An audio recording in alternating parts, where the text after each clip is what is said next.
अस्सलाम वालेकुम students, my name is Ashmi Sanjar Qureshi and welcome back to my channel. और जैसा कि आपको मालूम है कि हमने क्लास 9 की फिजिक्स की लेक्चर सीरीज का आगाज़ किया था, तो आज हम एक टॉपिक देखते हैं जिसका नाम है एटवुड मशीन।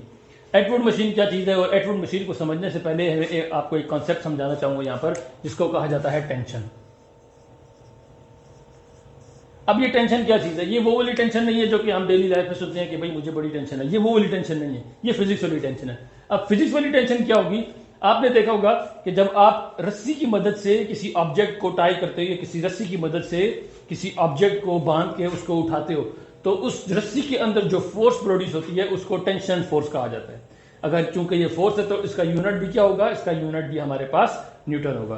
तो ऐसी फोर्स जो रस्सी की मदद से खिंची हुई, खिंचाव वाली रस्सी की मदद से किसी ऑब्जेक्ट पर लगे या चेन की मदद से किसी ऑब्जेक्ट पर लगे, तो उसको क्या कहा जाता है? उसको कहा जाता है टेंशन।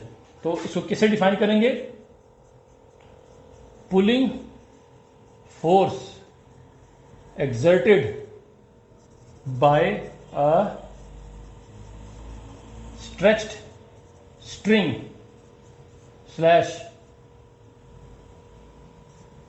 cord, किसी भी मदद से किसी ऑब्जेक्ट पर लगे। अब force exerted by a stretched string or a cord on an object attached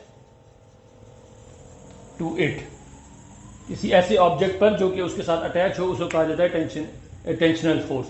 अब एटवुड मशीन क्या चीज़ है? एटवुड मशीन एक ऐसी चीज़ है कि जिसकी मदद से हम दो मासेस को मूवमेंट करवा सकते हैं। वो दो मासेस को कैसे मूवमेंट करवाएंगे? अगर दो मासेस वर्टिकली हैंग हैं किसी पुली की मदद से, और अनइक्वल मासेस, ये नहीं कि इक्वल मासेस, अनइक्वल मासेस किसी स्ट्रिंग की मदद से हैंग हुए हैं, एक पुली से पास हुए हैं, तो ऐसी अरेंजमेंट को क्या कहा जाता है? ऐसी अरेंजमेंट को एटवुड मशीन कहा जाता है। ये इस तरीके से एक पुली लगी हुई होगी और उस पुली की मदद से एक मास यहां पर लगा हुआ है जिसको हम M1 का नाम देते हैं, और यहां पर एक दूसरा मास लगा हुआ है जिसको हम M2 का नाम देते हैं। यहां पर याद रखो कि M1 is greater than M2 होगा।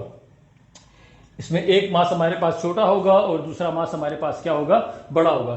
तो अगर हम एटवुड मशीन को डिफाइन करना चाहें तो एटवुड मशीन को हम कैसे डिफाइन करेंगे? Two unequal masses hung vertically from a frictionless pulley and its mass is very small। अब वेरी स्मॉल का मतलब क्या है? कि इसका मास इन दोनों मासेस के मुकाबले में नेग्लिजिबल होगा। मास जीरो भी नहीं हो सकता, वो एक आइडियल कंडीशन है कि मास जीरो हो जाए, लेकिन मास जीरो तो खैर हो नहीं सकता हमारे पास। तो इन दो मासेस के मुकाबले में इस पुली का मास इंतहाई कम होगा, नेग्लिजिबल होगा। और इस तरीके से वो अगर हम वर्टिकली एक दूसरे के साथ लटके हुए हैं तो उसी ऐसी अरेंजमेंट को क्या कहा जाता है? ऐसी अरेंजमेंट को एटवुड मशीन कहा जाता है। अब अगर ये मास ज्यादा है तो आपको पता है, अगर इस साइड का मास ज्यादा होगा तो ये डाउनवर्ड मूव करेगा और ये मास अपवर्ड मूव करेगा। यहां पर जो फोर्स लग रही है वो होगी F1 और यहां पर जो फोर्स लग रही होगी दैट इज F2। अब यहां पर इस स्ट्रिंग में भी टेंशन है, जो कि this tension is acting downward. जाहिर बात है ये भी मास इस पुली के साथ जो कि लटका हुआ है, तो जाहिर बात है ये पुली स्ट्रेच्ड है और इस मास को पकड़े हुए है, तो यहां पर भी टेंशन T प्रोड्यूस होगी और यहां पर भी टेंशनल फोर्स T प्रोड्यूस होगी, क्योंकि ये यहां से क्या कर रही है? इसको खींच के ऊपर ले जा रही है। अब चूंकि दोनों मासेस मूव कर रहे हैं, एक पॉइंट से दूसरे पॉइंट की तरफ जा रहे हैं, जो हैवी मास है वो नीचे जा रहा है और जो लाइटर मास है वो ऊपर जा रहा है, तो यहां पर एक जाहिर बात है एक एक्सेलरेशन भी प्रोड्यूस होगी। अब वो एक्सेलरेशन कितनी होगी ये हम फाइंड करते हैं। तो सबसे पहले इस साइड पर जो फोर्सेस लग रही हैं इनको हम सम अप करते हैं। टोटल फोर्स जो यहां पर लग रही है ये टोटल F नेट जिसे कहा जाता है, F नेट 1 या F1 जिसे कह सकते हैं, वो क्या है हमारे पास? W1 minus T। अब W1 कौन सी फोर्स है? M1 की वजह से जो फोर्स लग रही है डाउनवर्ड डायरेक्शन में उसको कहा जाता है W1। लेकिन इस T की इस रस्सी की मदद से एक टेंशन T भी इसके ऊपर लग रही है जो कि इसको सपोर्ट किए हुए पकड़े हुए है, तो जाहिर बात है इसके ऑपोजिट डायरेक्शन में होगी, लेकिन इस वेट से कम होगी। जो इसका वेट है उससे इस टेंशन की वैल्यू कम होगी, इसलिए मैंने लिखा W1 माइनस T। यहां पर ये W की वैल्यू W1 की वैल्यू ज्यादा है क्योंकि मास M1 बड़ा है, वो नीचे मूव कर रहा है, टेंशनल फोर्स को उसने ओवरकम कर दिया। अगर टेंशनल फोर्स ज्यादा होती तो इसको ऊपर की तरफ लेके जाती। मैंने यहां पर टेंशन पहले इसलिए डिफाइन किया कि जहां पुलिंग फोर्स एक्सर्टेड, तो जो पुलिंग फोर्स है ऊपर की तरफ फोर्स लग रही है, यहां पर भी इसके ऊपर लग रही है लेकिन ये ऊपर नहीं जा रहा है, ये नीचे जा रहा है, तो इसलिए यहां पर टेंशन कम है और इसका जो वेट है वो ज्यादा है, तो मैंने लिखा है W1 माइनस टी। अब यहां पर F की वैल्यू और W की वैल्यू पुट करते हैं तो ये हो जाएगा हमारे पास M1A is equal to M1G minus T. अब इस टेंशन के लिए इस इक्वेशन को सॉल्व कर लेंगे, टी को इक्वेशन की इस साइड पर ले गए और उसको M1A को दूसरी साइड पर मूव कर दिया, तो ये हो जाएगा T is equal to M1G minus M1A। ये आ गया हमारे पास इक्वेशन नंबर 1। अब ये तो F नेट 1 है इस साइड की। अब दूसरी साइड की फोर्सेस देखते हैं कि यहां पर कितनी फोर्सेस लग रही हैं, तो यहां पर जो टोटल फोर्सेस लग रही हैं वो हो जाएगी हमारे पास F net 2 is equal to, यहां पर कौन कौन सी, एक टेंशनल फोर्स है और एक चीज इस जो मास M2 है उसका वेट है। मास M2 का वेट कम है और टेंशनल फोर्स ज्यादा है, इसलिए ये ऑब्जेक्ट ऊपर की तरफ मूव कर रहा है। यहां पर लिखेंगे T माइनस W2। W2 को क्यों माइनस किया, क्योंकि W2 छोटी वैल्यू है और ये T कैपिटल वैल्यू है। इस T की वजह से ये T इसको ऊपर की तरफ खींच रही है और उसका वेट क्या है हमारे पास कम है। इसको रिजॉल्व करेंगे तो M2A is equal to T minus M2G। अब इसको भी T के लिए सॉल्व किया, T इधर ही रहेगा, M2G को दूसरी साइड पर ले जाएंगे तो T is equal to M2A plus M2G। यहां से आगे ये हमारे पास इक्वेशन नंबर 2। अब इन दोनों इक्वेशंस को हम आपस में कंपेयर करेंगे क्योंकि हमने वो एक्सेलरेशन फाइंड करनी है जिस एक्सेलरेशन से ये ऑब्जेक्ट मूव कर रहे हैं। उस एक्सेलरेशन को फाइंड के लिए क्या करते हैं, दोनों को कंपेयर किया तो ये आ जाएगा हमारे पास M1G minus M1A is equal to M2A plus M2G।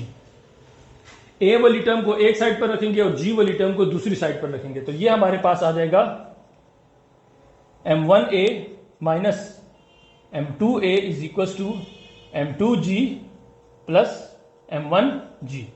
ये मैंने क्या किया, इनको इस M1 को मैं दूसरी साइड पर ले गया और M2G को दूसरी साइड पर ले गया, तो ये हमारे M2G को, सॉरी ये M1G और M2G, सॉरी एक सेकेंड, इसको मैं दोबारा लिख लेता हूं ताकि आपको क्लियर समझ आ जाए।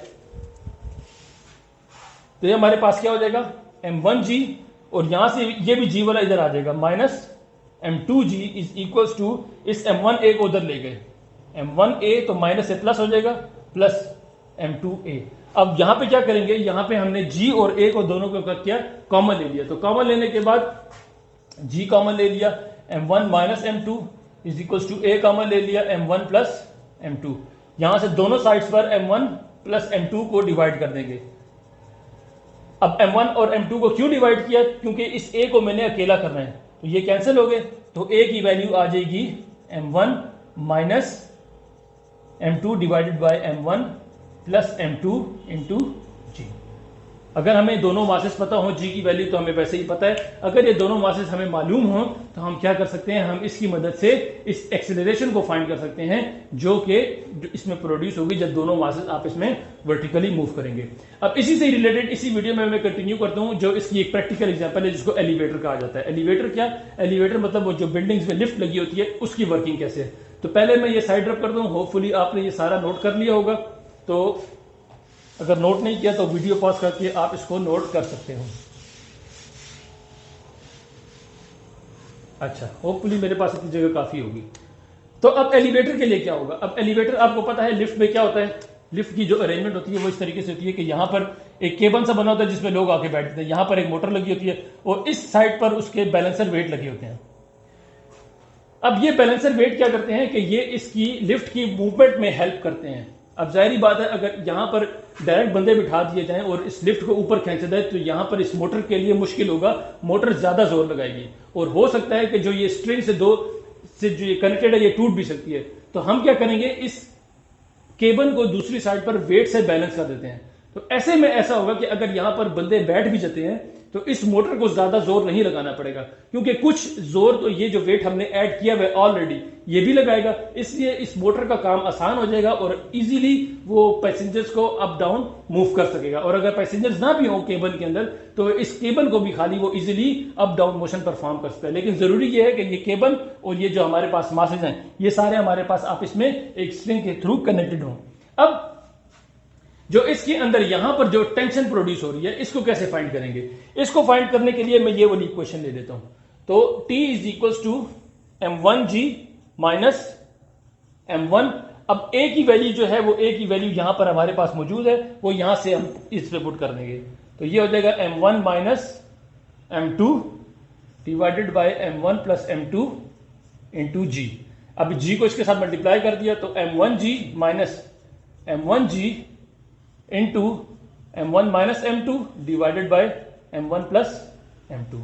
अब इस m1g को अंदर जब मैं मल्टीप्लाई कर दूंगा तो मल्टीप्लाई करने से मेरे पास क्या आ जाएगा m1g माइनस m1 स्क्वेयर जी, क्योंकि m1 इंटू m1 का स्क्वेयर हो जाएगा और g आ गया।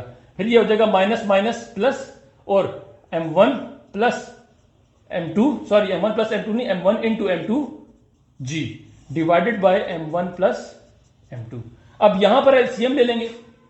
एलसीएम लेने से क्या होगा कि ये m1 m2 इसके साथ आकर मल्टीप्लाई हो जाएगा। तो m1g into m1 plus m2 minus m1g square plus m1 m2g divided by m1 plus m2। अब आगे क्या करें, आगे इस m1g को भी अंदर मल्टीप्लाई कर दिया तो ये बन जाएगा हमारे पास m1, यहां पर भी m1 into m1 square g plus m1 m2g minus m1g square plus m1 m2g। मैं इसको नीचे से रब कर देता हूं, होपफुली ये सारा आपने नोट किया होगा। अगर नोट नहीं किया तो आप वीडियो को बैक करके भी इसको नोट कर सकते हो, ठीक है। Divided by m1 plus m2। अब ये m1g स्क्वायर और ये m1g स्क्वायर तो आपस में कैंसिल हो गए और ये दोनों एड अप हो जाएंगे, ये और ये। तो टेंशन T जो इसके अंदर प्रोड्यूस होगी, जो टेंशनल फोर्स इसमें प्रोड्यूस होगी इस एलिवेटर को अप डाउन मोशन करवाने के लिए, वो हमारे पास कितनी होगी, वो होगी 2m1 m2g divided by m1 plus m2। ये वो इक्वेशन है जिसकी मदद से आप उस टेंशनल फोर्स को फाइंड कर सकते हो जो कि एलिवेटर को अप डाउन मोशन परफॉर्म करने के लिए काम आती है। होपफुली आपको ये टॉपिक समझ आ गया होगा। इंशाल्लाह इससे अगली वीडियो में हम सेंट्रीपिटल फोर्स, सेंट्रीपिटल एक्सेलरेशन को डिस्कस करेंगे और उसकी कंसेप्ट को देखेंगे और जो उससे रिलेटेड एप्लीकेशन है उनको भी देखेंगे। तब तक के लिए अल्लाह हाफिज।